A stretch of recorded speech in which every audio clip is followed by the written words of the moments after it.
countries that moved quickly and basically are now almost virus-free or very, very low, have it entirely contained. The extreme case being New Zealand.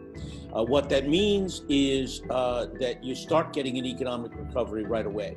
But an important point is that it does not recover back to its original level until you get a vaccine. Basically, this takes the point of the economist, which said, look, we're in a 90% economy. 10% is already getting wiped out. So until we can rebuild that, and you can't really rebuild it until you get a vaccine, we're not going to see that. So in the first scenario, essentially, in those countries that have moved quickly, they're beginning the economic recovery. They're probably likely to have some small ripples of infection over the next few months. They'll be recovering well into the third and fourth quarter of this year and be in we might call the next normal by the first quarter of 2021. And of course, this scenario assumes that the social compact works reasonably well. That is, people behave appropriately, they are highly disciplined, etc., in what they do. And they've done that pretty much in the countries where this is true. And it's not an accident that a lot of these are in Asia, somewhat more disciplined, and also societies that in often cases were wearing masks already. You think about Japan, they don't shake hands, they bow.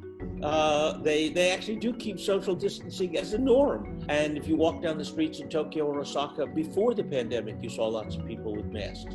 So not surprisingly, Taiwan, Korea, Japan, places like that have actually done much better than almost any Western nation. Second scenario, we're calling rolling recession. And basically, this is one where you get essentially another wave, not at the same size, it's lower, but nevertheless continues on through the rest of this year. And we don't get a vaccine until sometime the middle of next year, right? Which is sort of what people think is reasonably the earliest. And when we say a vaccine, it's not only the discovery, you have to roll it out. You have about 7 billion doses to give. It will take a bit of time. So even once we discover a vaccine, it will be a while before you actually have literally enough people vaccinated. And that number is probably somewhere like 50 to 60% of any given society that needs to get vaccinated to basically kill the disease. So it's a huge number. This is probably many countries. This is many in Europe. This is parts of the United States. This could be even California or the states that have done reasonably well. But basically saying, look, right now, everybody's beginning to come out, right? We're seeing lots of people coming out. We're seeing these huge demonstrations around the world. This is the ideal spreading environment. So what we're getting are these pulses from these big events. And of course, the demonstrations are the biggest. So what's now likely to happen in the second scenario is a new lockdown. Probably call it in the fall. We're in a world now where we have 4 cascading crises interacting. We have started out with the health crisis. We had an economic crisis. Oh, by the way, we had somewhat of an economic crisis going in, a trade war that has now been amplified. We have a social crisis now created by the Black Lives movement worldwide and the response to the George Floyd killing.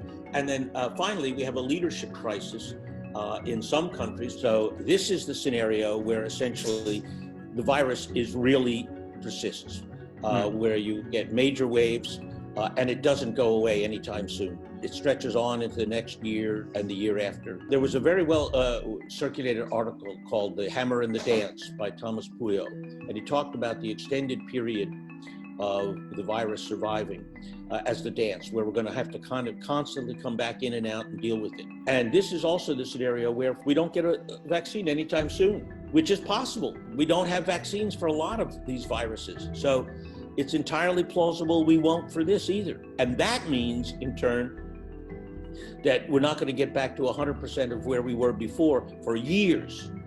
It's like 1929, 1937, that sort of time frame, right? We're in the Great Depression. And so we're below the economic potential for quite a long time. Maybe someday we'll get a vaccine, but you kind of learn to live in a pandemic world. And that is a plausible scenario of depressed economic activity and kind of a persistent pandemic where COVID is the new normal. scale of change is going to be big no matter what. The disruption that we've already had will lead to big change. The persistent disruption will lead, how we work, how we, look, at Salesforce, probably over half our employees will never go back to the office. They've discovered they like it at home. They'd rather not have to spend 2 hours a day commuting to and from work. They'd rather get that extra day a week at home with their families or being productive or time off. The truth is we're using crude technology that already is going to be superseded. We're on a Zoom call here. The quality of the remote engagement tools are going to explode right now for education, for work, for healthcare, for social.